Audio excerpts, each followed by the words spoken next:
walezi zinto lezi zama social media ngoba zisetshenziswa ngendlela embi. Mina nje lokho ekuthiwa yini ngabe i-Facebook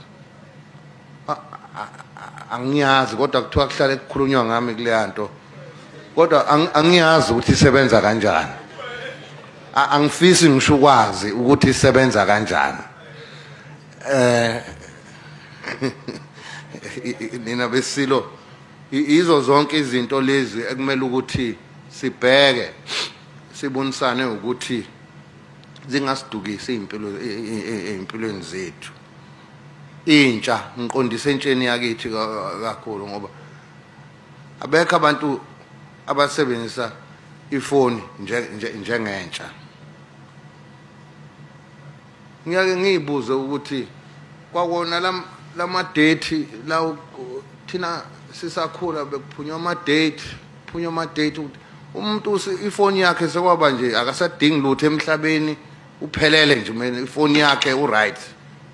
Dinge umuntu adinge mngani bakwethu ifoni angisho ukuthi ngiyayigxeka kodwa ngicela ukuba siyibheke ukuthi isithathele obaba bethu ifoni abangani bethu omama bethu basobhana ifoni. Asisekho isikhathi somndeni la kwakuhlalwa khona kwagogo kubasa umlilo kubuye umndeni kukhulunywa ukuthi usuku luhambe kanjani namhlanje. Akusekho lokho uthathwe ile foni.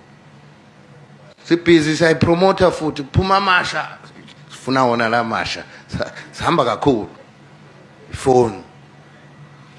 Bakwethu ngiyacela esizweni sikaphunga noMageba